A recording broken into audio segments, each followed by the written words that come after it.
بسم الله الرحمن الرحيم ألم تر كيف فعل ربك بأصحاب الفيل ألم يجعل كيدهم في تضليل وأرسل عليهم طيرا أبابيل ترميهم بحجارة من سجيل فجعلهم كعصف مأكول اللهم صل على سيدنا ومولانا محمد وعلى سيدنا علي وسيدتنا فاطمة وسيدتنا زينب وسيدنا حسن وسيدنا حسين وعلى آله وصحبه وبارك وسلم انشاءاللہ تعالیٰ حافظ صاحب اور عزیز محمد عبداللہ یہ مل کے پڑھیں گے، تو اگر آپ کو کچھ سمجھ آ جائے تو آپ مل کے پڑھ لیں گے ساتھ مل کے. تو ساتھ ساتھ جو ہے میں ان اشعار کی جو ہے وہ شرح کرتا جاؤں گا، تھوڑی تھوڑی تفصیل اور فورکلارنگ جو ہے انشاءاللہ تعالیٰ کرتا جاؤں. تو اس ترتیب کے ساتھ انشاءاللہ تعالیٰ سیدھا بردہ شریف جو ہے وہ پڑھا جائے گا جتنے اشعار ہو سکیں، بقیہ جیسے اللہ تبارک و تعالیٰ کو نصیب.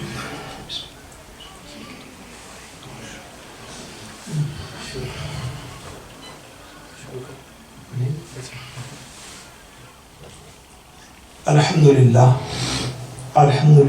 نحمده ونستعینه ونستغفره ونؤمن به ونتوکل علیہ ونعوذ باللہ من شرور انفسنا ومن سیئات اعمالنا من يهده الله فلا مضل له ومن يضلله فلا هادي له ونشهد أن لا إله إلا الله وحده لا شريك له ونشهد أن محمدا عبده ورسوله.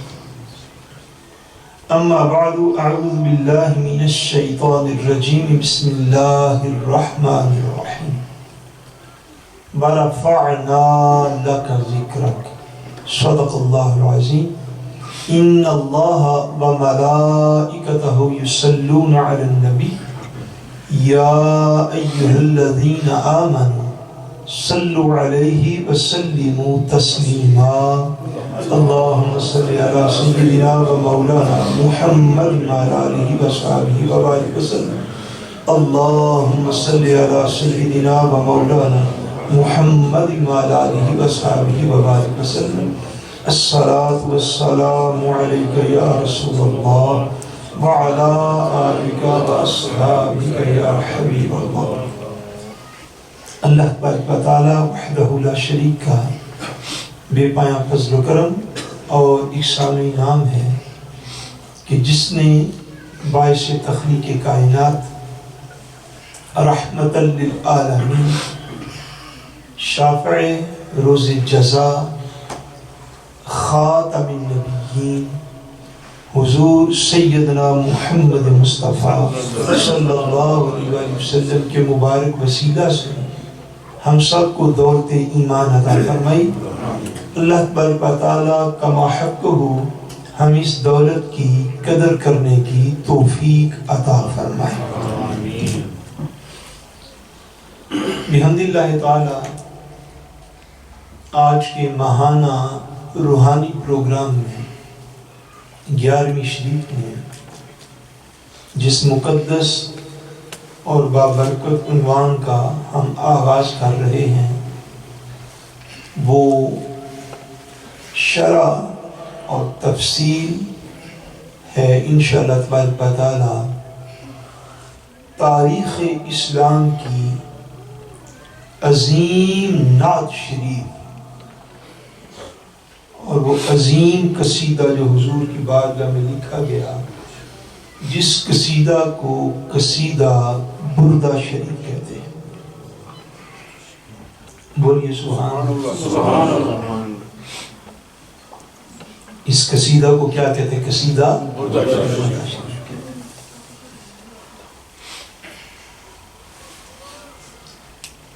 اس قصیدہ کو لکھنے والے ایک عالم دین حضرت امام شرف الدین بوصیری رحمت اللہ تعالی علیہ. کون سی امام؟ حضرت امام شرف الدین بوصیری رحمت اللہ تعالی علیہ، جو کہ آج ہمارے اس دور سے کم و بیش 800 سال پہلے کا ان کا دور. کتنے سال پہلے؟ تقریباً 800 سال پہلے کا ان کا دور. مصر میں، ایجپٹ میں یہ کسی مقام پہ رہتے تھے، اور کم و بیش ہجری 608. ابھی کون سا ہجری کا سال ہے؟ ہجری 1441. ابھی یعنی 1548 ہجری ہو گئی، اور وہ تقریباً پیدا ہوئے ہجری 608 کے اندر. 608 608 یا 609 ہجری میں آپ پیدا ہوئے، اور کم و بیش 82 یا 83 سال کی آپ نے عمر پاک پائی. عظیم عالم دین تھے. اس قصیدہ کا جو بیک گراؤنڈ ہے وہ میں عرض کر دیتا ہوں، چونکہ اگے تے لمبا کام ہے جی سیدھی کرتے ہیں، اور جتنے ذوق سے بیٹھیں گے اتنا میں انشاءاللہ تبارک تعالیٰ عرض کر سکوں گا.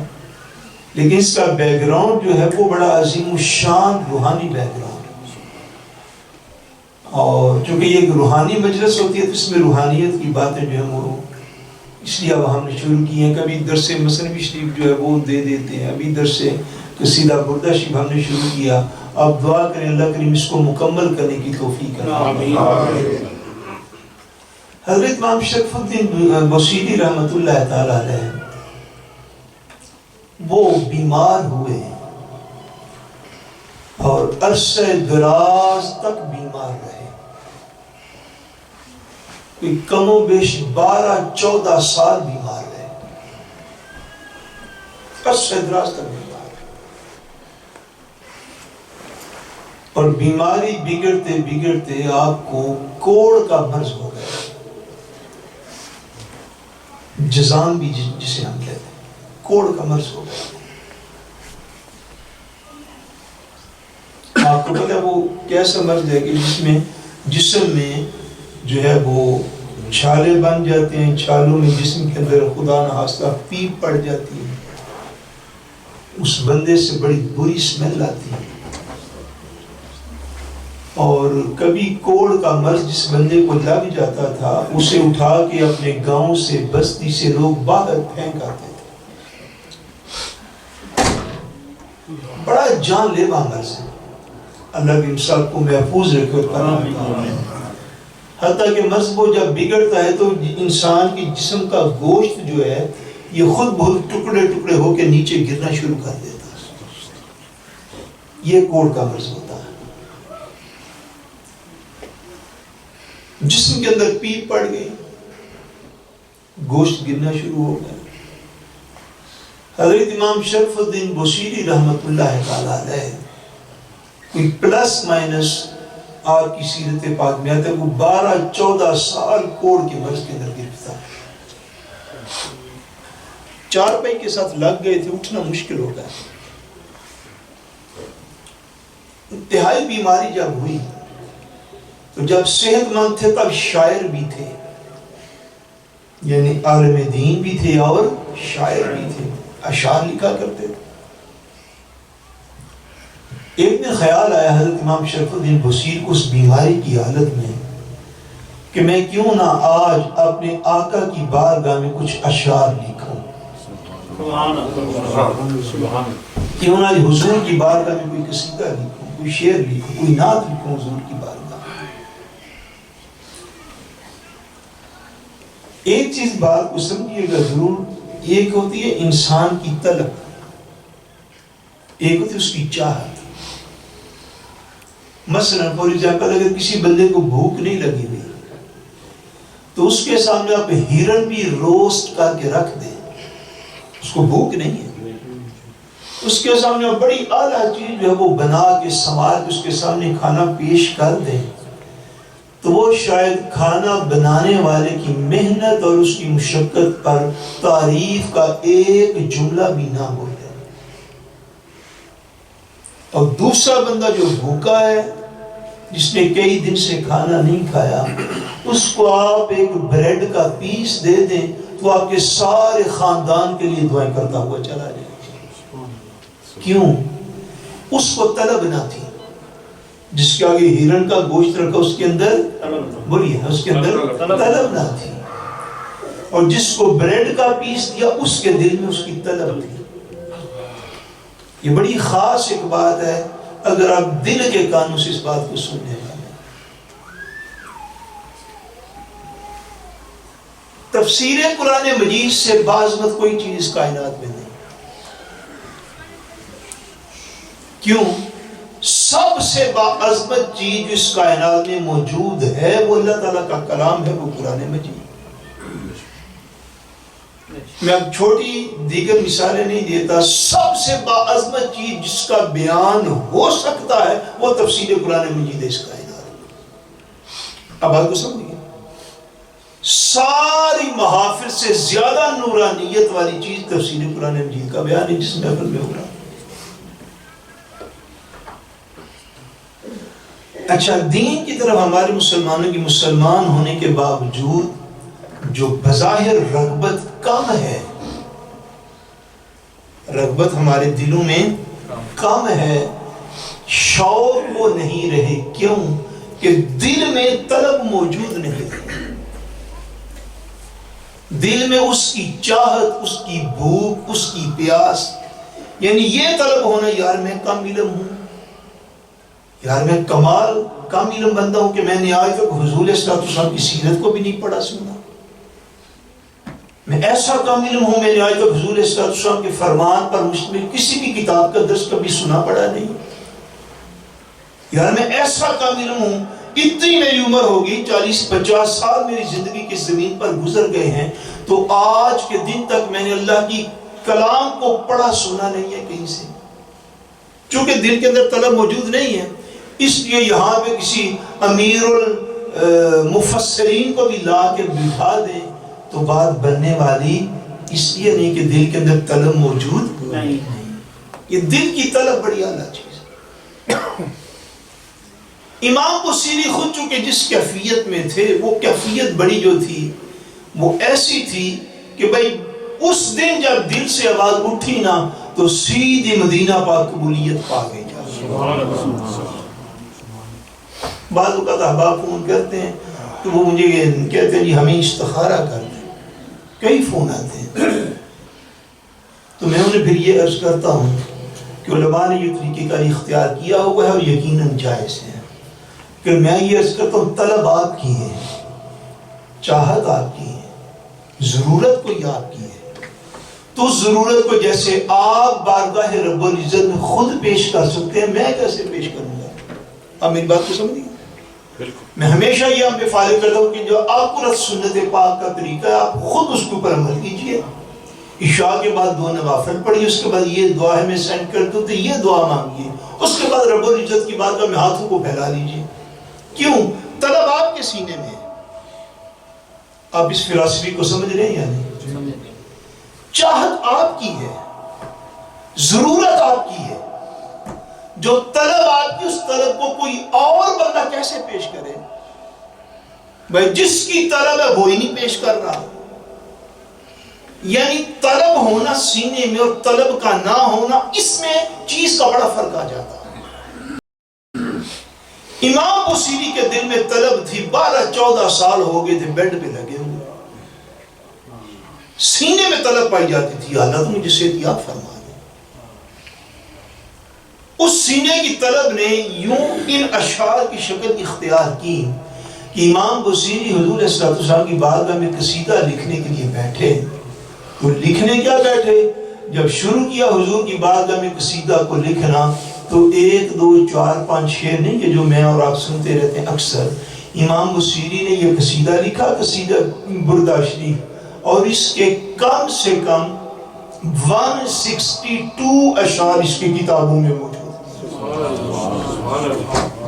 162 بعد میں 63 165 تک بھی اس کے اشعار کتابوں کے اندر پائے جاتے ہیں۔ 165 اشعار لکھ ڈالے حضور کی بارگاہ میں، بڑا بھرپور قصیدہ لکھا اور حضور کی بارگاہ میں اس قصیدے کو پیش کیا۔ جب آقا دو عالم صلی اللہ علیہ وسلم کی عشق و محبت میں یہ قصیدہ پیش کیا تو قبولیت کیسے ہوئی کہ رات امام بصیری سوئے تو خواب میں حضور کا دیدار ہو گیا،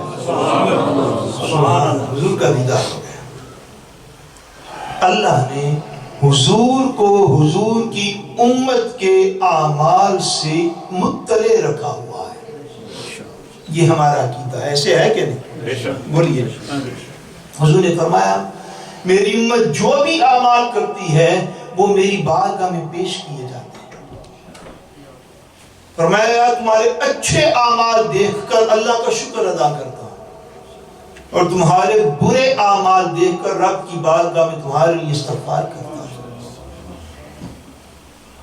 حضرت امام بصیری کی وہ ایسی طلب اور چاہت میں قصیدہ لکھا گیا کہ حضور کی بارگاہ میں پیش ہوا، حضور نے پسند فرمایا، رات کو حضور نے اپنا دیدار عطا فرمایا۔ آگے فرمایا بصیری، جی حضور، فرمایا بصیری جو آج دن کو تو نے میرا قصیدہ لکھا ہے، میں وہ قصیدہ سننے کے لیے آ گیا۔ آئے سبحان اللہ، سبحان اللہ۔ کیسی قبولیت کچھ لوگوں کی ہو جاتی ہے، کیسی قبولیت ہوتی ہے۔ دین کو عمل کیا، رات کو حضور کا دیدار ہو گیا۔ حضور نے فرمایا دن کو تو نے میری شان میں جو قصیدہ لکھا حضور لکھا ہے، فرمایا میں وہ قصیدہ سننے کے لیے آیا ہوں۔ امام بصیری علیہ رحمت نے خواب میں سارا قصیدہ حضور کی بارگاہ میں پیش کر دیا، یہ جس کے متبرک اور بابرکت اشعار آپ سنتے ہیں، سارا قصیدہ حضور کی بارگاہ میں پیش کیا۔ حضور علیہ السلام قصیدہ سن کے بڑا خوش ہوئے، اور جب خواب ختم ہونے لگا نا تو امام بصیری نے دیکھا کہ حضور قصیدہ سنتے رہے، بڑا خوش ہوئے، اور اتنا خوش ہوئے کہ جاتی دفعہ خواب میں حضور نے حضرت امام بصیری کو اپنی ایک چادر عطا فرمائی، اپنی چادر عطا فرمائی اور ان کے کندھے پر رکھی۔ اب زہے نصیب خالی خواب میں مل جانا یہی بڑا کمال تھا۔ امام شرف الدین بصیری کا نصیب یہ تھا کہ امام بصیری علیہ رحمت نے جب صبح آنکھ کھولی تو جس جگہ پر حضور چادر رکھ گئے تھے اسی طرح کندھے پر وہ چادر مبارک موجود بھی تھی۔ نعرہ تکبیر، نعرہ رسالت، شان مصطفیٰ۔ چونکہ چادر کو عربی میں کہتے ہیں بردہ، چادر کو عربی میں کیا کہتے ہیں؟ بردہ۔ حضرت امام بصیری علیہ رحمت نے جب یہ قصیدہ لکھا تھا نا دن کے وقت، تو انہوں نے اپنی طرف سے اس کا نام رکھا تھا کوكب الدریہ فی مدح خیر البریہ۔ اس کا مفہوم یہ ہے کہ حضور کی شان میں ستاروں کی طرح چمکتے ہوئے اشعار، ستاروں کی طرح چمکتے ہوئے اشعار جو حضور کی بارگاہ میں پیش کیے گئے، انہوں نے یہ نام رکھا تھا۔ جب رات کو کرم ہوا حضور نے چادر عطا فرمائی، وہ چادر ظاہری طور پر موجود بھی پائی، تو تب سے اس قصیدے کا نام قصیدہ بردہ شریف ہوا۔ کیا نام ہوا؟ قصیدہ بردہ شریف کے چادر والا قصیدہ۔ اور حضور کے اس چادر عطا فرمانے کی برکت یہ تھی کہ امام بصیری علیہ رحمت کا 12-14 سال کا مرض حضور کی اس عطا سے اسی دن ختم ہو گیا، اسی دن ختم ہو گیا۔ اسی کئی اولیاء نے یہ ارشاد فرمایا ہے کہ قصیدہ بردہ شریف جو ہے یہ بیماریوں سے نجات کا باعث ہے۔ اس لیے میں نے اس کا درس جو ہے وہ شروع کیا ہے کہ مولا کریم فضل فرمائے جو حضور پاک کا کرم حضرت امام بصیری پر ہوا اس کا صدقہ ممکن ہے کہ سیدھا بردہ شریف کی محفل میں شامل ہونے سے ہماری ظاہری اور باطنی کئی بیماریاں دور ہو جائیں. کئی اولیاء نے یہ فرمایا کہ خالی اس کا ذکر اس کو سننا جو ہے اس سے اللہ تبارک و تعالیٰ بیماریاں دور فرما دیتا ہے. اور یہ اتنا بابرکت قصیدہ تاریخ اسلام. عربی زبان میں جتنا کلام حضور کی بارگاہ میں پیش کیا گیا ہے آپ اندازہ کر لیجیے 800 سال پہلے یہ لکھا گیا اور اس قصیدہ بردہ شریف کی تاریخ اسلام میں 90 سے زیادہ اس کی شروع ہو چکی ہوئی ہے. مختلف زبانوں کے اندر جو علماء نے اس کی شرح لکھی اور سب سے زیادہ مقبول کلام مقبول اس لیے ہوتا ہے کہ مقبول بارگاہ ہو جاتا ہے. جی 800 سال میں کوئی تھوڑے لوگ تو نہیں آئے حضور کی بارگاہ میں لکھنے والے مگر یہ ایسا مقبول بارگاہ کلام ہوا کہ 800 سال میں عربی کلاموں میں سب سے زیادہ پڑھے جانے والا اور شرط اگر پوری دنیا میں ہر زبان کا مسلمان اس کو پڑھتا سمجھ آئے یا نہ آئے اتنا بابرکت جو ہے یہ کلام ہے. 90 سے زیادہ علماء نے اس کی شروع لکھی مختلف زبانوں کے اندر اس کے تراجم ہوئے ورلڈ وائڈ اور پوری تاریخ اسلام میں ہوتے رہے. تو یہ وہ بابرکت قصیدہ ہے جس کے چند اشعار کا حسب وقت انشاءاللہ تبارک و تعالی میں آج اس کا آغاز کرنا چاہتا ہوں. تو 162 اشعار ہیں اس کے. تو ہم جس ترتیب کے ساتھ حضرت امام بصیری علیہ رحمت نے لکھا میں اسی ترتیب سے جو ہے یہ شروع کروانا چاہتا ہوں. اس کے 2 اشعار ایسے ہیں جو علماء نے اشعار فرمایا یہ آتے پھر درمیان میں ہیں مگر انہوں نے فرمایا کہ جب ایک سیدھا بردہ شریف کو شروع کیا جائے تو ان اشعار سے شروع کیا جائے. ان اشعار سے شروع کیا جائے. ہم وہیں سے اس کا آغاز کرتے ہیں. بچے جو انشاءاللہ تبارک و تعالیٰ پڑھتے ہیں تو آپ کو بھی جن الفاظ کی سمجھ آپ بھی ساتھ کوشش کیجیے گا مل کے پڑھیں. پھر میں تھوڑا تھوڑا ترجمہ مفہوم جو ہے وہ بھی ساتھ عرض کرنے کی کوشش کرتا ہوں. پڑھیے شروع کیجیے. الحمد لله منشئ الخلق من عدم ثم الصلاة على المختار في القدم مولاي صل وسلم دائما أبدا على حبيبك خير الخلق كلهم مولاي صل وسلم دائما أبدا على حبيبك خير الخلق امام بصیری علیہ رحمہ لکھتے ہیں الحمدللہ منشی الخلق من عدم ثم الصلاة على المختار في القدم. اس کو بیٹے بار بار آپ کو چین کرنا پڑے.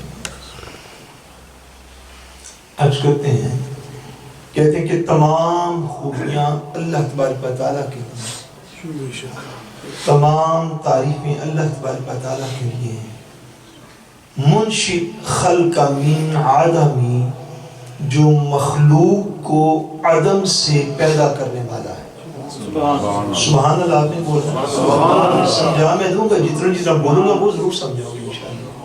عدم کہتے ہیں کہ ایسی مخلوق جو پہلے وجود نہیں رکھتی یہ اللہ کی شان ہے اور یہ صرف اللہ کی شان ہے کہ مخلوق اپنا کوئی بھی وجود نہ رکھتی تھی. نہ آسمان تھا نہ زمین نہ انسان تھا نہ جن تھا نہ فرشتہ اور ان ساری چیزوں کی کوئی بھی اگزامپل بھی موجود نہ تھی. اب اللہ کریم کی شان کو دیکھیں بھائی. اگر ایک درخت آپ نے کائنات میں دیکھا تو پہلے درخت سے پہلے تو درخت کی بھی کوئی مثال موجود نہ تھی. اب بات کو سمجھیں؟ آپ اپنے رب کریم کی شان کو جانیے اور دل کے اندر بٹھائیے۔ دنیا میں جب کوئی پہاڑ نہ تھا تو پہلا پہاڑ جب بنایا گیا اس سے پہلے پہاڑ کی کوئی ایگزامپل بھی موجود نہ تھی۔ سمندر جب بنائے گئے تو پانی جب بنائے گئے تو پانی سے پہلے تو پانی موجود نہ تھا۔ انسان بنایا گیا تو انسان سے پہلے تو کوئی انسان موجود نہ تھا جس کو دیکھ کر بنایا گیا۔ کہتے ہیں یا اللہ تیری کتنی شانیں ہیں، تو ہی تعریف کے لائق ہے کہ تو نے مخلوق کو عدم سے وجود عطا فرمایا، کہ مخلوق تھی ہی نہ، تو نے اپنے کرم کے ساتھ جو نہ تھے ان کو بھی تو نے وجود عطا فرما دیا۔ ثم الصلاة علی المختار فی القدم، اور فرماتے ہیں پھر اللہ کی تعریف کے بعد پھر درود و سلام ہو اس ہستی پر، آقا دو جہاں پر، جن کو اللہ نے با اختیار نبی بنا کے بھیجا۔ اور پھر یہ مشہور زمانہ نشر مولا یصلی وسلم دائما ابدا، کہ اے میرے اللہ ہمیشہ ہمیشہ تو درود بھیج، مولا یصلی وسلم دائما ابدا، مولا تو ہمیشہ درود بھیج، کس پر؟ علی حبیبکا، ان پر جو تیرے حبیب ہیں، جن سے تو محبت کرتا ہے، جو تیرے محبوب ہیں، تو اپنے محبوب پر ہمیشہ درود و سلام بھیج۔ کون سے محبوب؟ خیر الخلق کلہم، جو تیری ساری مخلوق سے بڑھ کر شان اور مرتبہ رکھتے ہیں، جو خیر الخلق ہیں۔ مولا نے ساری کائنات پیدا کی اور اس ساری کائنات میں جس کو سب سے بڑھ کے مقام و مرتبہ دیا وہ ہمارے نبی سیدنا محمد مصطفیٰ صلی اللہ علیہ وسلم۔ مولا وہ تیرے حبیب ہیں، وہ تیرے محبوب ہیں، تو ان سے محبت فرماتا ہے۔ ہم تیری بارگاہ میں دستبا دعا ہیں، تو ہمیشہ ان پر اپنی شان کے لائق درود بھیج، کیونکہ وہ تیرے حبیب ہیں اور خیر الخلق کلہم، اور تیری ساری مخلوق میں سب سے عظیم، سب سے بہتر اور سب سے اعلیٰ شان والے۔ جب بھی قصیدہ بردہ شریف پڑھیں یا اس کا باقاعدہ وظیفہ بھی مشائخ کے ہاں کیا جاتا ہے، یاد رکھیے گا یہ وظائف میں سے ہے، اور اس کی باقاعدہ منزلیں بھی مقرر ہیں، منزلیں بھی مقرر ہیں کہ ہفتے والے دن کتنا پڑھنا ہے، سمجھا آپ اس بات کو؟ جمعے والے دن کس شعر سے لے کر کس شعر تک پڑھنے، ہفتے والے دن تو اس طرح اس کی باقاعدہ مناظر جو وہ مقرر کی گئی، یہ باقاعدہ وظائف میں سے ہے۔ جو اس کا باقاعدہ وظیفہ بھی کرے، علماء نے فرمایا کہ وہ ان دو اشعار سے شروع کرے، بے شک یہ بعد میں درمیان میں بھی آتے ہیں، یہ بعد میں درمیان میں بھی آتے ہیں، مگر شروع ہمیشہ ان اشعار سے کرے۔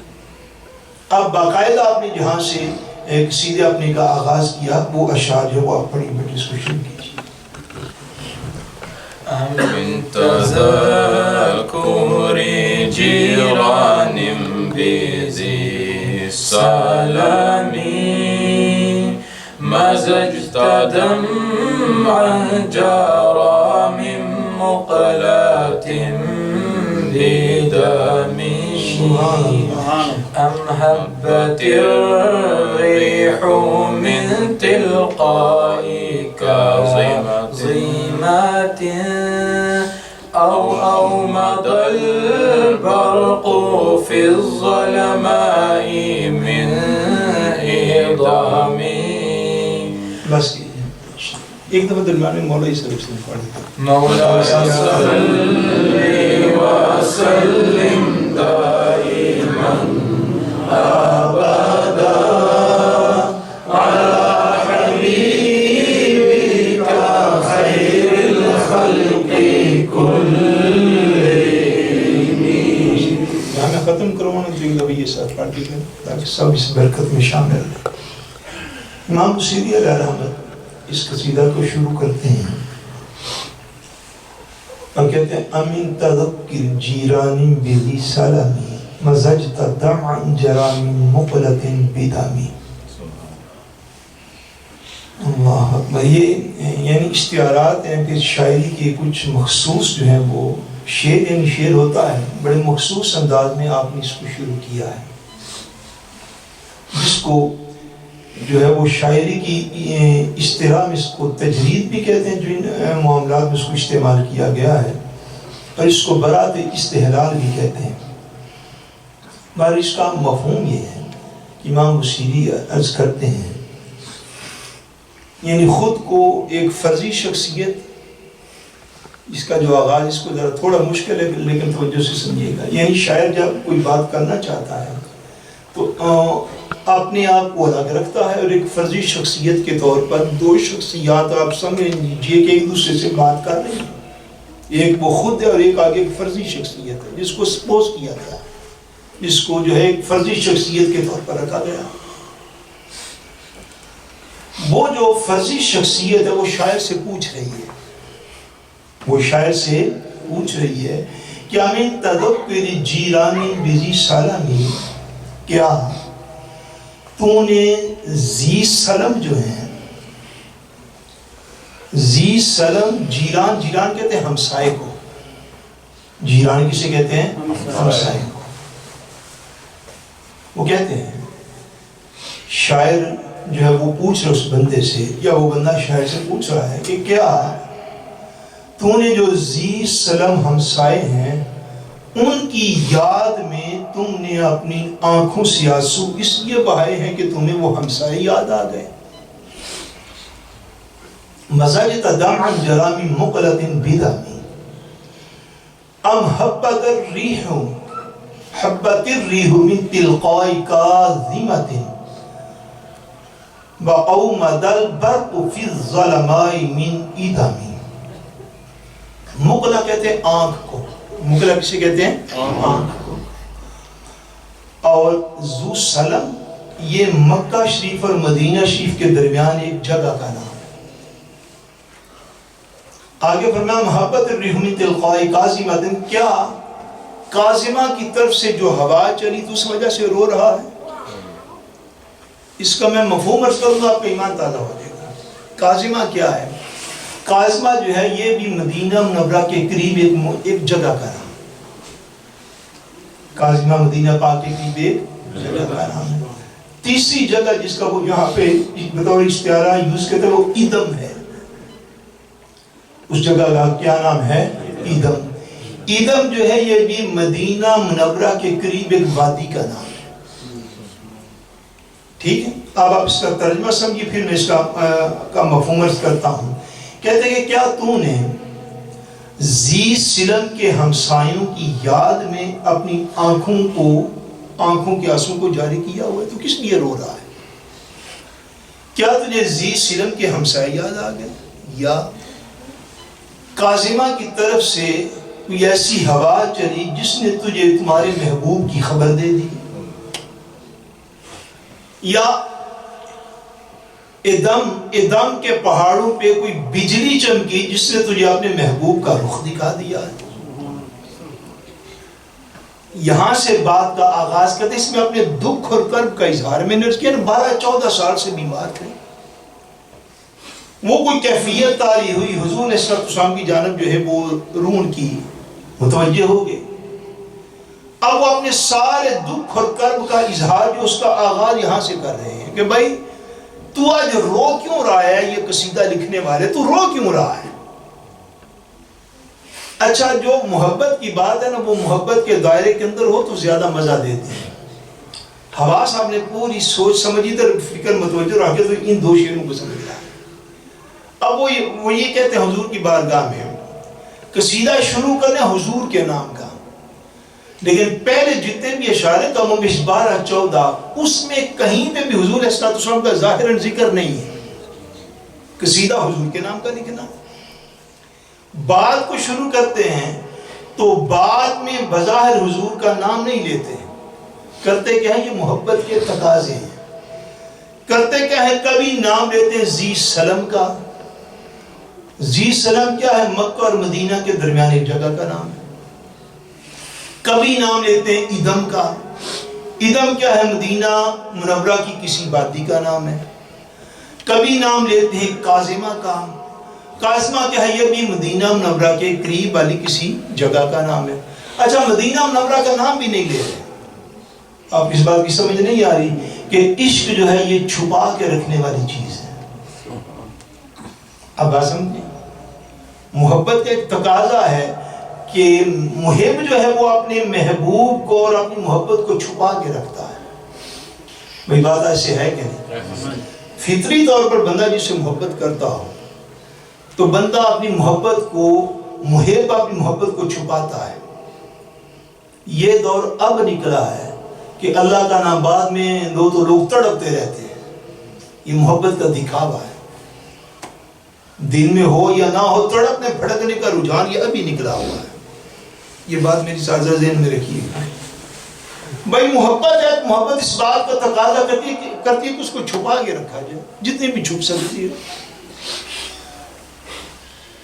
اب یہ جو ہمارے دور میں محبتیں نکل آئی ہیں، محبت کا اظہار زیادہ ہو گیا. پتہ نہیں کل میں ہوتی ہے کہ نہیں، اللہ کریم ہمیں حسن ظن رکھنے کی توفیق عطا فرمائے. مگر جو کچھ نظر آتا ہے، بھائی حضرت امام بصیری بھی قصیدہ کو شروع کر رہے ہیں، کرنا چاہتے ہیں حضور کی بارگاہ میں لیکن نام نہیں لیتے. آپ اس فلسفی کو سمجھ رہے ہیں؟ شان حضور کی بیان کرنی ہے مگر نام نہیں لے رہے. حتیٰ کہ مدینہ منورہ کا بھی نام نہیں لیتے، ارد گرد کی وادیوں کا نام لیتے ہیں اور پوچھتے ہیں بھائی تو شاعر، تو جو رو رہا ہے تو کیوں رو رہا ہے؟ بھئی کیا تو اس لیے رو رہا ہے کہ تجھے ذی سلم کے ہمسائے یاد آ رہے ہیں؟ ذی سلم کے ہمسائے سے مراد حضور کی ذات پاک ہے. اب بات کو سمجھے؟ یعنی ذی سلم مکہ اور مدینہ کے درمیانی ایک مقام تھا. بھئی کیا تمہیں آج ذی سلم کے ہمسائے یاد آ رہے ہیں؟ بھئی تو رو کیوں رہا ہے؟ کیا تجھے کاظمہ کی طرف سے، وہ مدینہ منورہ کے قریب جو ایک جگہ تھی، کہہ رہے ہیں کیا تجھے کاظمہ کی طرف سے اپنے محبوب کی کوئی خوشبو تمہیں آ جا رہی ہے؟ اب جب دیکھیے نا مکہ معظمہ آپ جاتے ہیں، مدینہ طیبہ ہم جاتے ہیں، تو جب بندے کا سفر شروع ہوتا ہے خاص طور پہ مکہ معظمہ سے مدینہ طیبہ کی طرف، تو وہ بقول شاعر وہ کیا کہا غالباً ظہوری صاحب علیہ رحمت نے، کیا آئیاں ٹھنڈیاں ہواواں مدینے دیا. یہ وہ چیز ہے. جب بندہ جو حضور پاک کے کسی بھی شہر کے قریب ہوتا ہے تو اس کو ایک لذت محسوس ہوتی ہے. کیوں؟ بھئی جب بھی محب محبوب کے قریب جائے تو اس کو ایک لذت آتی ہے، اس کے شوق میں اضافہ ہوتا ہے. امام بصیری اسی شوق کی بات اس پیرائے میں کر رہے ہیں کہ بصیری تو آج رو کیوں رہا ہے؟ کیا تجھے کوہ ادم پر کوئی بجلی چمکی ہے اس پہاڑ پر کہ اس بجلی کے اندر تجھے اپنے محبوب کی شکل آئی نظر آگی؟ تو روتا کیوں ہے؟ کیا کاظمہ کی طرف سے تیرے محبوب وہاں سے گزرا کرتے تھے تو کیا کاظمہ سے کوئی ہوائی ہے جو تیری آنکھوں میں آنسو آ گئے ہیں؟ تجھے ہوا کیا ہے؟ کیا ذی سلم کے تجھے وہ ہمسائے یاد آ گئے جو کبھی مکہ کی گلیوں میں پھرتے تھے تو کبھی مدینہ کی گلیوں میں پھرتے تھے؟ یہاں سے قصیدے کا آغاز کر رہے ہیں کہ تجھے آج کیا ہوا کہ تیرا دل حضور کی یاد میں کیوں تڑپ رہا ہے؟ دو شعروں کا مفہوم یہ ہے اس جملے کے اندر کہ اے بصیری آج تجھے کیا ہوا کہ تیرا دل تیرے محبوب کی یاد میں کیوں تڑپ رہا ہے؟ تو کیوں آج روتا ہے؟ تو کیوں خون کی آنسو بہا رہا ہے؟ آگے بڑھیں.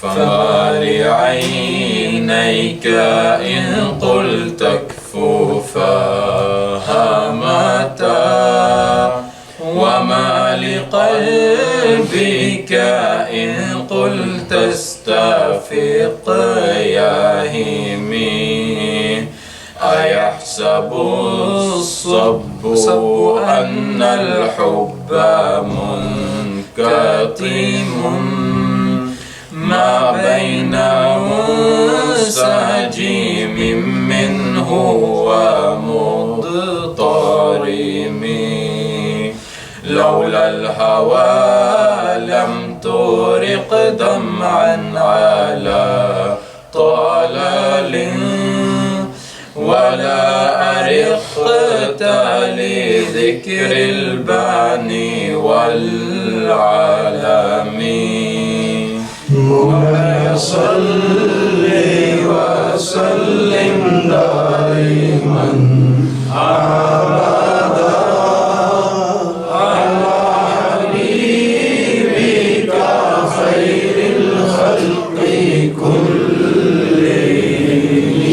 فمال عینیک ان قل تکف فہمتا ومال قلبک ان قل تستفق یاہمی. صرف دو چار اشعار کی میں صرف خالی ترجمہ کرتا ہوں، آگے جا کے اس کی تفصیل کا وقت آئے گا. فرمایا پس تیری آنکھوں کو کیا ہوا؟ میں اس کے وہ کیفیت ساری اس کو ان اشعار میں لکھ رہے ہیں. اگر میں کہتا ہوں کہ تو رونے سے باز آ جاؤ تو پھر بھی تیری آنکھیں آج آنسو کیوں بہا رہی؟ اور تیرے دل کو کیا ہوا اگر میں کہتا ہوں کہ تو ہوش کر تو پھر بھی بے ہوش کیوں ہوتا چلا جاتا؟ منظوری ہو جائے تو حوال بدل جاتا ہے، یہ سائنس ہے. جب منظوری ہو جائے حضور کی بارگاہ میں تو ہزاروں کلومیٹر دور امتی بیٹھے، اس کی قلب کے احوال بدل جاتے ہیں. قلب کے احوال جو ہے وہ بدل جاتے ہیں. ایحسب الصب ان الحب منکتم ما بین منسجم منہ و مضطرم. کیا عاشق یہ گمان کرتا ہے کہ ایسی محبت چھپی رہ سکتی ہے جو اس کے جاری آنسو اور شعلہ زن دل کے درمیان؟ کہتے ہیں وہ محبت اب کیسے چھپی رہ سکتی ہے کہ جو میرے آنسو اور دل کے جو ساری رغبت ہے ان دونوں کے درمیان موجود ہے. لولا الہوا لم ترق دمعا علی طلل ولا ارقت لذکر البانی والحلم. کہتے ہیں اے میرے دل، اگر تجھے محبت نہ ہوتی تو کھنڈروں پر جا جا کے آنسو نہ بہاتا، ویرانوں میں جا جا کے آنسو نہ بہاتا، اور نہ بانو پہاڑ کی یاد سے جاگتا رہتا. بان جو ہے یہ خوشبودار درخت ہے عربی کے اندر. مراد یہ کہ یہ ساری کیفیت جو آج میری ہوئی ہے اس کی وجہ محض کچھ بھی نہیں سوائے حضور کے عشق و محبت کے. آگے بڑھیں. فكيف تنكر حبا بعدما شهدت به عليك عدول الدمع والسقم وأثبت الوجد خطي عبرات ودانا مثل البهار على خديك والعنم. نعم سرى طيف من أهوى فأرقني والحب يعترض اللذات بالآلام. مولاي صل وسلم دائما أبدا على حبيبك خير الخلق كلهم. فكيف تنكر حبا بعدما شهدت به عليك عدول الدم والسقم. کہتے ہیں کہ اے شاعر، تو اپنی محبت سے انکار کیوں کر سکتا ہے جبکہ تیری محبت پر عادل گواہ جو ہے وہ تمہارے آنسو اور بیماری دونوں موجود ہیں. آنسو جو ہیں ان کو فرمایا یہ عادل گواہ ہیں. یہ کون سے گواہ ہیں؟ یہ عدل کرنے والے. کہ جب بندے کی آنکھ سے آنسو نکلتے ہیں تو وہ اپنی محبت کی سچائی کا اعلان کر رہے ہیں. اور خاص طور پر فطری اعتبار سے مرد جو ہے یہ بڑی مشکل سے ہوتا ہے. بڑا رقیق القلب ہو جس کی آنکھوں میں آنسو آتے ہیں. کہتے ہیں کہ تو اپنی محبت سے کیسے آج انکار کر سکتا ہے کہ تیرے عادل گواہ یعنی آنسو اور تیری بیماری یہ دونوں آج تیری محبت کی گواہی دے رہے ہیں. امام بصیری کو پتا تو نہیں تھا نا میرا قصیدہ کس بارگاہ میں کیسے قبول ہو جانے ہے. پر دل گواہی دے رہا ہے. کہتے آج جو تیری محبت کا بھانبڑ جو تیرے سینے میں مچا ہوا ہے نا حضور کی محبت کا، آج جس طرح تو رو رہا ہے، جس طرح تو گریہ زاری کر رہا ہے، جس طرح تو آہو فغاں کر رہا ہے، آج جیسے تیرا دل اور پھر ساتھ تیری بیماری ہو، تیرے یہ بہنے والے سارے آنسو یہ آج تیری محبت کا اعلان کر گئے ہیں، یہ آج تیری محبت کا اعلان کر گئے ہیں.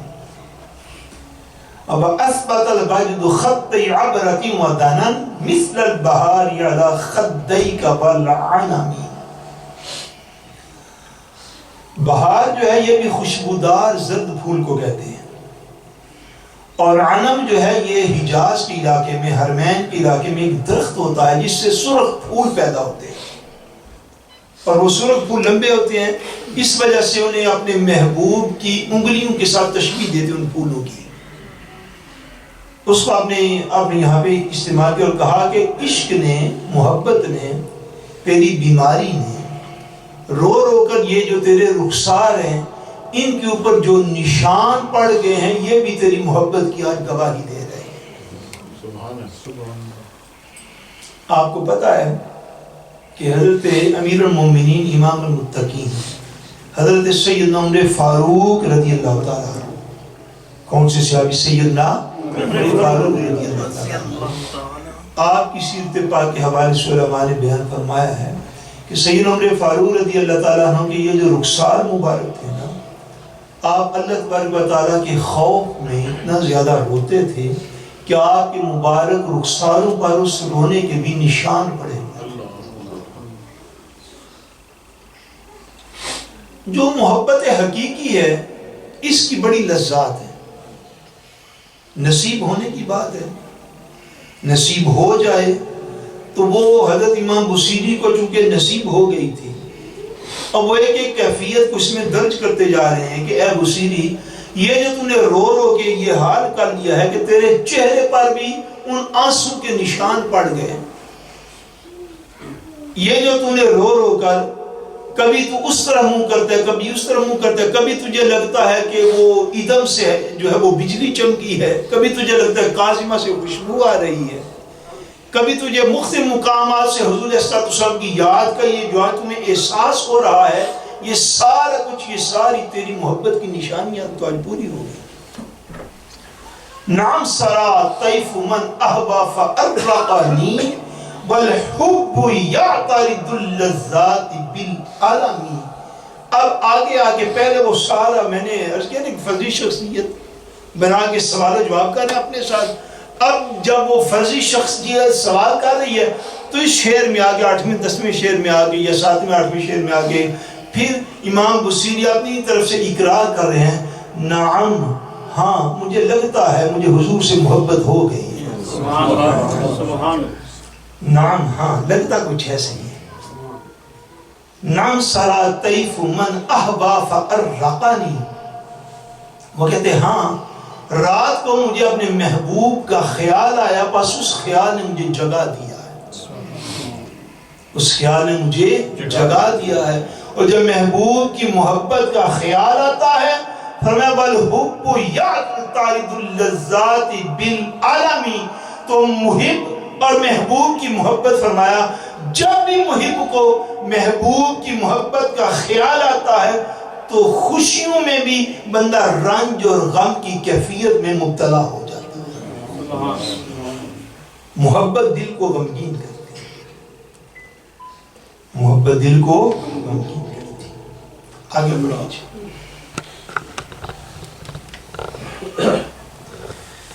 یا لائمی فی الہوى والعذری معذرة منی الیک ولو انصفت لم تلومی عدتك حالی لا سری بمستطیر عن الوشاة ولا داعي بمنحسم محضتني النصح لكن لست أسمعه إن المحب عن العزال في صمم إن اتهمت نصيح الشيب في عزلي والشيب أبعد في نصح من التهم مولاي صل وسلم دائما أبدا على حبيبك خير الخلق كلهم.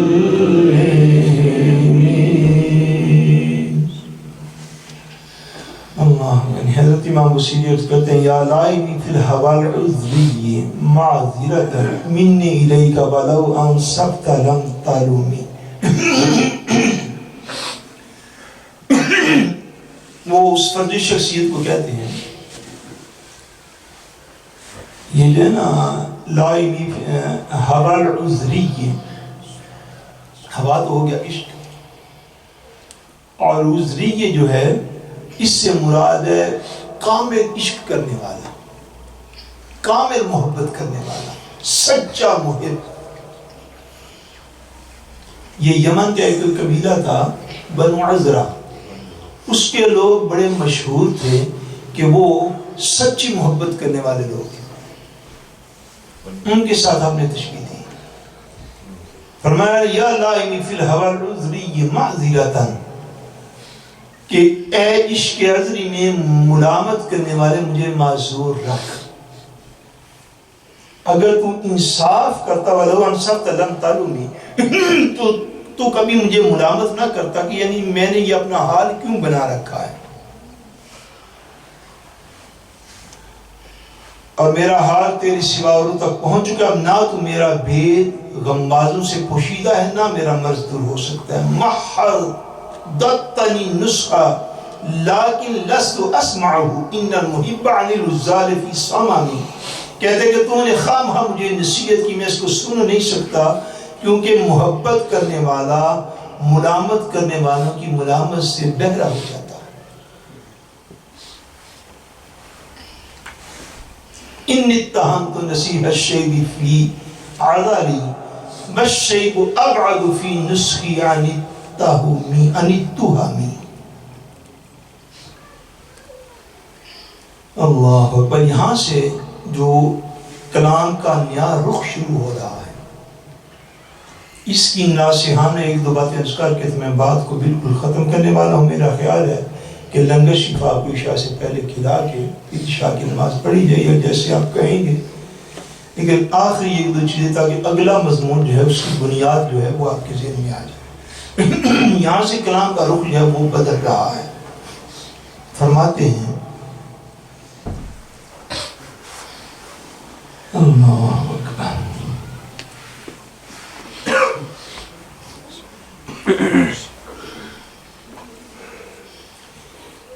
ان اتہمت نصیح الشیء فی عذلی والشیب ابعد فی نسخ من التہم. کہتے بے شک میں آر رکھتا ہوں، میں اچھا نہیں سمجھتا بڑھاپے کو. اب ایک اس مسلمان کی کیفیات کا ذکر کر رہے ہیں کہ جس کو بڑھاپے نے آ دیا. یہاں سے نصیحت آموز سلسلہ جو ہے وہ شروع ہوتا ہے، اور یہ اسلام کی روحانیت ہے، یہ اسلام کا تصوف ہے. دو اشعار میں صرف عرض کر کے تو بات کو جو آگے مزید بڑھانے کا وقت نہیں ہے. وہ کہتے ہیں اللہ اکبر کہ ہر شخص جو ہے وہ ایسا ہی ہے کہ وہ اپنے بڑھاپے کو ناپسند کرنے والا ہے. اپنے بڑھاپے کو وہ ہے بندہ دنیا تے جڑا کہ بڑھاپا اچھا ہوتا ہے تے جوانی اچھی نہیں ہے. فرماتے ہر شخص جو ہے وہ بڑھاپے کو ناپسند کرنے والا ہے. اور بڑھاپا کیا ہے؟ ان اتہمت نصیح الشیب فی عذلی. فرماتے ہیں بڑھاپا وہ ہے جو زبان حال کے ساتھ مجھے نصیحت کر رہا ہے. کیفیت طاری ہوتی ہے بندے کے اوپر. پہلے وہ بچہ ہوتا ہے، بچے سے کیفیت بدلتی ہے تو وہ نوجوان ہو جاتا ہے، نوجوانی سے کیفیت بدلتی ہے تو جوان ہو جاتا ہے، جوانی سے اس کی حالت فزیکلی چینج ہوتی ہے تو وہ ادھیڑ عمری میں چلا جاتا ہے. ادھیڑ عمری سے اگر اللہ کی اتنی لمبی عمر عطا کرے تو وہ پھر بڑھاپے میں چلا جاتا ہے. وہ کہتے ہیں یہ جو میرا ساتھ ہے نا بڑھاپا، یہ زبان حال سے مجھے نصیحت کر رہا ہے، یہ زبان حال سے مجھے نصیحت کر رہا ہے.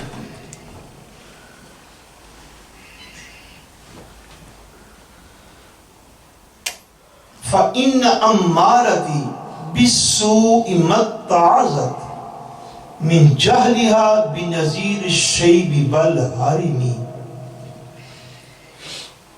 مگر فرماتے ہیں ہوتا کیا ہے؟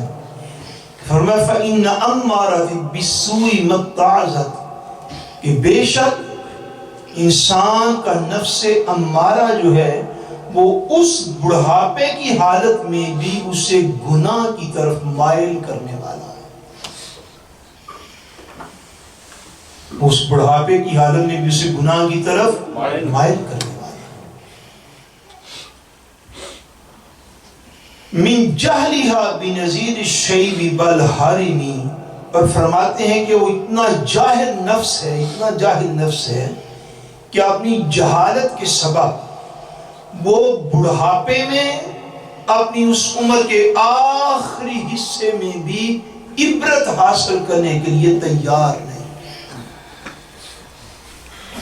عبرت حاصل کرنے کے لیے تیار نہیں.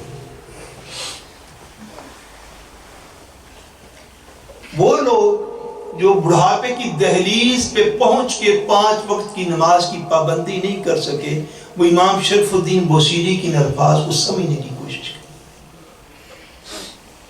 انہوں نے بڑھاپے سے کیا عبرت پکڑی؟ وہ لوگ جن کے بال سفید ہو گئے اور سفید بالوں کے باوجود رمضان کے روزے آج بھی نہیں رکھتے، وہ نصیحت حاصل کرے کہ نفس کس طرح انسان کو ساری عمر برلاتا رہے. وہ لوگ جن سے آج بھی گناہ چھوڑنے مشکل ہو گئے، جن کے بال سفید ہو گئے، گناہ چھوڑنے مشکل کے مشکل رہے. جیسے جوانی میں دل گناہوں کی طرف رغبت رکھتا تھا ویسے بڑھاپے میں بھی رکھتا ہے. جیسے 10 12 14 15 سال کی عمر میں رکھتا تھا ویسے ہی 40 50 سال کی عمر میں بھی رکھتا ہے. وہ یہ فرما رہے ہیں کہ بڑھاپا جو ہے وہ بھی بعض لوگوں کو، حالانکہ یہ وہ نصیحت کرنے والی چیز ہے کہ یہ ہر وقت بندے کے ساتھ اس کو نصیحت کر رہی ہے، مگر فرماتے ہیں کیا کریں ایسے لوگوں کا کہ جن کا نفس جو ہے وہ اتنا سخت ہو گیا، اتنا سخت ہو گیا کہ بڑھاپے میں پہنچنے کے باوجود نصیحت قبول کرنے کے لیے تیار نہیں. کسی 40-50 سال کی عمر کے بندے سے پوچھیں بھئی تو نے بچپن سے یہ بات سنی تھی نمازیں 5 فرض ہیں، تو اب کیوں نہیں پڑھتا؟ کسی بندے سے پوچھے تو نے بچپن میں بھی یہ علماء سے یہ بات سنی تھی، علماء سے والدین سے کہ جھوٹ بولنا دین میں منع ہے، تو اب تک کیوں پڑھتا؟ کسی بندے سے پوچھ لیجئے، سارے اس چھت کے نیچے بیٹھے ہوئے بندے اپنے نفوس پر غور کر لیجئے. بچپن کی باتیں سنی ہوئی تھی غیبت کرنا حرام ہے، آج 50 سال عمر ہونے کو آئی، غیبت کیا چھوڑ دی لوگوں نے؟ نہیں چھوڑ. بچپن میں سنا تھا غیر محرم عورت کی طرف نظر شہوت کرنا منع ہے، کیا 50 سال کے بعد چھوٹ گئی؟ نہیں چھوٹ. بچپن میں سنا تھا عورت کے لیے مرد کی طرف دیکھنا، مرد کے لیے عورت کی طرف دیکھنا شریعت نے منع کیا، کیا دیکھنا ختم ہو گیا؟ نفس کا ختم نہیں. چوری، ڈاکہ، شراب، یہ سارا کچھ حرام تھا، بچپن سے لوگ سنتے آئے، کیا 40-50 سال کی عمر میں یہ کام جنہوں نے کر رہے ہیں انہوں نے چھوڑ دی؟ بڑھاپے سے بڑھ کر انسان کے لیے نصیحت کا کوئی لیکچر نہیں ہے. انسان کا اپنا وجود جب دن رات اس کے اختیار سے بدلتا رہتا ہے. اس سے بڑھ کے کوئی بندہ کسی کو کیا نصیحت کرے؟ کیا مردوں نے نہیں تھا سنا بچپن سے کہ داڑھی شریف رکھنا حضور کی سنت ہے؟ پوچھو 50 سال عمر ہو گیا اب کیوں نہیں رکھ رہے؟ کوئی جواب نہیں، بس نہیں رکھ رہے. خواتین سے پوچھو کہ آپ نے بچپن میں یہ بات نہیں تھی سنی کہ پردہ کرنا جو ہے یہ دین اسلام کا حصہ ہے، اب آپ لوگ کیوں نہیں کر رہے؟ عمر 50 سال پتہ نہیں کیوں نہیں کر رہے. یہ نہیں امام بصیری فرماتے ہیں کہ بڑھاپا تو ایک صرف بننے کے لیے سب سے بڑی نصیحت کا باعث ہے. اب بڑھاپے کی دہلیز میں قدم رکھ کر بھی جس شخص نے اپنے آپ کو درست نہیں کیا، فرمایا یہ اس کا جاہل نفس ہے جو اس کو اب بھی نصیحت کے رستے پر نہیں آنے دے رہا. من وہ تھنک سر، اس بات کو ذہن میں رکھ لیجیے. اللہ کریم کا یہ فرمان ہے، انفرادی زندگی بھی اور اجتماعی زندگی بھی، جب تک بندہ خود بدلنے کی کوشش نہ کرے، خدا نہ کسی کی انفرادی زندگی بدلتا ہے نہ کسی قوم کے اجتماعی حالات کو بدلتا. جب بندہ خود ہی نہیں بدلنا چاہتا، اس کو کون سا لیکچر تبدیل کرے گا؟ جب بندہ خود ہی یہ سمجھنے کے لیے تیار ہے بھئی میرا بڑھاپا آ گیا، میں بھی دنیا کو چھوڑ کے جانے والا ہوں. اللہ اکبر.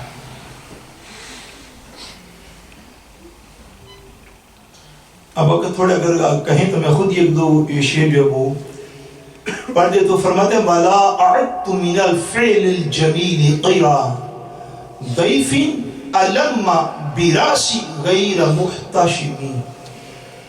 اللہ اکبر. فرماتے ہیں ایسا مہمان جو بے تکلف میرے سر پر اتر آیا. بے تکلف مہمان سمجھتے ہیں؟ جو بغیر بیل دیا آپ کے گھر میں داخل ہو جاتا ہے. آپ کا بھتیجا ہے، بھانجا ہے، اولاد ہے، اگر بیاہی کی تو وہ بے تکلف گھر میں آ جاتی. آتی ہے کہ نہیں؟ بولیے نا. فرماتے ہیں بڑھاپا میرے لیے بے تکلف مہمان ہے. کیا بالوں نے سفید ہونے سے پہلے پوچھا میں ایسا ہونا ہے کہ نہیں؟ بولیے. فرماتے ہیں بڑھاپا انسان کے لیے بے تکلف مہمان ہے. یہ تکلف نہیں کرتا، بس آ جاتا ہے جب اس کا وقت ہوتا ہے آ جاتا ہے. فرمایا مگر میں نے کیا کیا؟ یعنی اس انسان کی بات جو ہے وہ بیان کرتے ہیں جو گناہوں سے بچ نہ سکا. فرماتے ہیں ضَيْفٍ أَلَمَّ بِرَاسِ غَيْرَ مُحْتَشِمٍ وَلَا أَعُدْتُ مِنَ الْفِعْلِ الْجَمِيلِ قِرَا. فرمایا ایسا جب بھی کسی بندے کے گھر کوئی مہمان آتا ہے تو مہمان کے لیے میزبان پہلے سے کوئی تیاری کر کے رکھتا ہے کہ اگر کوئی اچانک مہمان بھی آ جائے تو فریزر وچ کوئی نہ کوئی چیز تے موجود ہوگی. ایسی بات ہے کہ نہیں؟ بندہ اچانک مہمان کی بھی کہتے وہ تیاری کر کے رکھتا ہے کہ فریزر میں کچھ ہو، فریج کے اندر کچھ پڑا ہو، گھر کے اندر کچھ نہ کوئی تو سامان موجود ہو، چونکہ وہ اچانک مہمان بھی اگر آ جائے تو میں اس کی ضیافت کر سکوں. فرماتے ہیں ایگزامپل دیتے ہوئے بڑھاپا اچانک مہمان، بے تکلف مہمان بن کے اچانک جب میرے گھر میں اترا تو اس شخص کا کیا حالت ہوگی کہ جب اس کے گھر میں یہ مہمان آیا تو اس نے نیک اعمال سے اس کی تواضع پھر بھی نہیں کی. جو بدی کی لذت اس کو جوانی میں ملتی تھی وہ بڑھاپے میں بھی انہی لذت میں ملتا. جو برائی گناہ وہ اوائل عمری میں کرتا تھا وہی گناہ وہ بڑھاپے میں بھی جا کے کر رہا تھا. فرماتے ہیں کاش ایسے شخص نے جس نے بڑھاپے کو مہمان نہیں سمجھ لیا ہوتا کہ یہ اچانک میرے گھر آ سکتا ہے تو اس اچانک مہمان کی تیاری کرتا. تیاری کیا کرتا کہ اس کی میزبانی میں اپنے نیک اعمال اس کے سامنے پیش کر دیتا. لو كنت اعلم انی ما اوقره کتمت سرا بدالی منه بالکتم.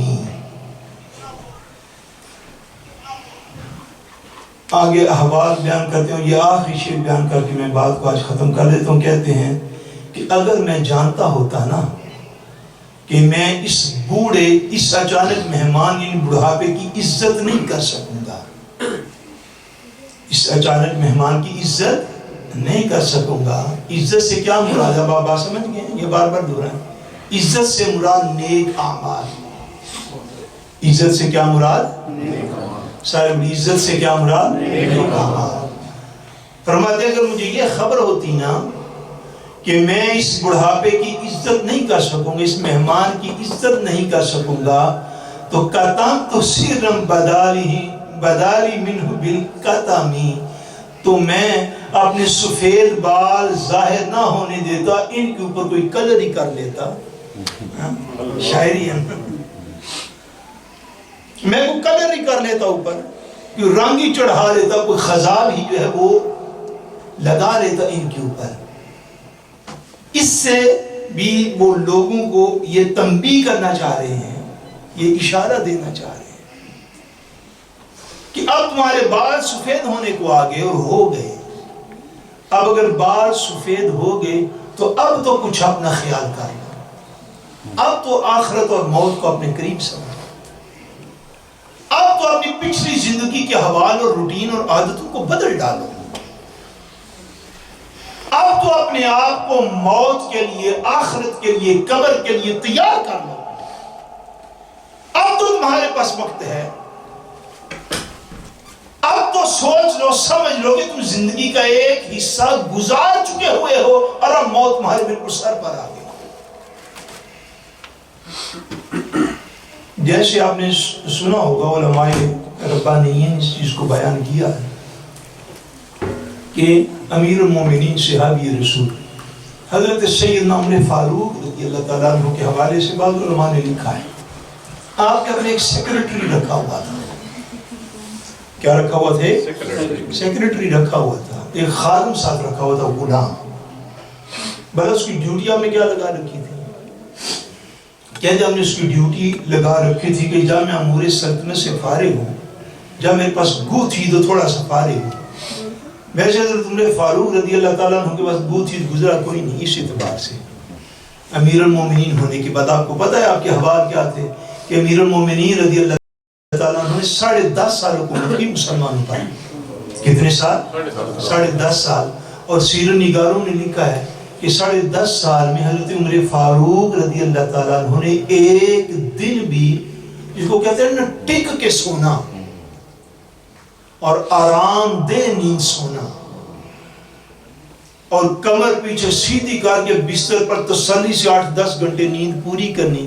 کہتے ہیں کہ امیر المومنین بننے کے بعد حضرت عمر فاروق نے 10.5 سالوں میں ایک دن بھی جو ہے وہ ٹکا کے اپنی نیند کو پورا نہیں کروایا.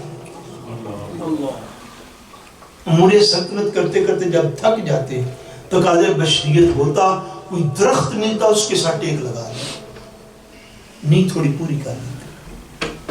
درخت نہ ملتا، کوئی نیچے سے کوئی پتھر ملتا، اس کو اپنے سرہانہ بنا کے اس کے اوپر دست مبارک رکھ کے تو تھوڑی دیر لیٹ جاتا. غفلت کی نیند 10.5 سال، یا جس کو کہتا ہے ٹکا کے نیند پوری کرنی، وہ آپ نے 10.5 سال میں ایک دن بھی نہیں کی. مسلمانوں کے امور کا اتنا دھیان ہوتا تھا. مجھے تو حیرت ہوتی ہے یورپ کے ہم جو مسلمان ہیں، آپ پچھلوں کو چھوڑ دیجئے جن کو ہم تانے دیتے رہتے وہ جاہل گنوار لوگ نہیں جی. میں نے یہاں پہ دیکھا ہے لوگوں کو پتہ بھی ہوتے ہیں جن قائدین کو لینے ایئرپورٹوں پہ جاتے ہیں اور جن کو چھوڑ کے آتے ہیں، وہ یہاں پہ آ کے نشے کرتے ہیں، غفلتوں میں ہوٹلوں میں زندگیاں دن اور رات گزارتے ہیں، اور پھر پھولوں کے گلدستے لے کے ان کو ریسیو کرنے لوگ اگلے پھیرے پھر چلے جاتے ہیں. کسی کا گلہ کرنے کی ضرورت نہیں، اپنے من میں ڈوب کر پا جا سراغِ زندگی. اپنا من تو دیکھنا تو کیا کرتا ہے، کس کا گلہ کرے. جو مسلمان حکمران ہوئے انہوں نے ایسی زندگی اپنی بسر کی. میں یہ عرض کر رہا تھا بات، حضرت سیدنا عمر فاروق نے ایک بندہ ساتھ رکھا ہوا تھا، غلام، خادم، نوکر. اس کو کہتے تھے جب میں فارغ ہو جاؤں نا، فارغ کسی وقت مجھے فارغ دیکھو تو مجھے آخرت کی اور قیامت کے عذاب کے واقعات سنایا، مجھے قبر کے عذاب کی باتیں سنایا، جو آخرت کے دن کے جو عذاب اللہ نے قرآن و حدیث میں حضور نے رب کریم نے بیان فرمائے وہ جس واقعات سنایا. اس نے آپ کی یہ خدمت کر دی، آپ اس کو خدمت سمجھتے، اس کی آپ خدمت کر دیں، چونکہ غلام رکھا ہوا تھا انصر. جب یہ فارغ ہوتا ہے آپ کو آخرت کے واقعات سناتا، قبر کے عذاب کے واقعات سناتا، قیامت کے دن کے عذاب کے واقعات سناتا، جہنم کی باتیں کرتا آپ سے. حضرت عمر فاروق سنتے رہتے. کہتے ہیں کافی دن جب گزر گئے تو اس طرح ہوا کہ جناب عمر فاروق رضی اللہ تعالیٰ عنہ نے ایک دن شیشے کے سامنے کھڑے تھے, آئینے کے سامنے, اسپائل کے سامنے آپ کھڑے ہوئے تھے, تو جناب عمر فاروق نے غور کیا کہ آپ کا داڑھی شریف کا ایک بال سفید ہو گیا. داڑھی شریف کا ایک بال سفید ہو گیا. جب آپ نے شیشے میں اپنے آپ کو دیکھا نا, اور دیکھا بال جو کچھ میرے سفید ہو گئے, 2-3 ایک آدھ بال سفید ہو گیا, آپ گھر سے باہر نکلے, وہ خادم ملا تو آپ نے فرمایا تجھے آج سے چھٹی, تجھے آج سے چھٹی دیتا ہوں, تو جا کے کوئی اور کام کاج کر. اس نے کہا حضرت کیا ہوا؟ فرمایا کہ اب مجھے واقعات قیامت اور برزخ کے عذاب کے واقعات سنانے کی ضرورت نہیں, اب میری نصیحت کے لیے یہ سفید بال کافی ہو گئے. اب جب بھی شیشے کے سامنے کھڑا ہوں, وہ سفید بال مجھے اللہ کے عذاب سے ڈرانے کے لیے کافی ہے. اور میرا بال سفید ہونا شروع ہو گئے ہیں, اللہ کا خوف دلانے کے لیے سفید بال ہی میرے لیے کافی ہے. یہ نشان ہے کہ اب تو اگلی دنیا کا مسافر ہونے والا ہے. ہماری حالت کیا ہوگی؟ ہمارے ہاں بال سفید بھی ہو جائیں تو بندے کسی کو پوچھے تو حیت میں جناب جوان آگے, بندہ ساری عمر اپنے آپ کو جوان کہتا رہتا ہے. امام بصیری علیہ رحمت یہ سمجھانا چاہتے ہیں قصیدے کی حصے میں, کیا لوگوں اگر کسی کو بڑھاپا نصیب ہو جائے, ہوتا مقدر والوں ہے, ہوتا مقدر والوں ہے, جن کو اللہ اتنی زندگی, دیکھیے رب کریم نے جتنی کسی کو زندگی عطا فرمائی اس دنیا میں, اس کے اوپر اتنا ہی سوالات کا بوجھ بھی زیادہ ہوتا, کیونکہ اس نے زیادہ انجوائے کیا یہاں پہ, تو زیادہ جو ہے وہ سوالات کا سامنا بھی کرے گا نا قیامت والے دن.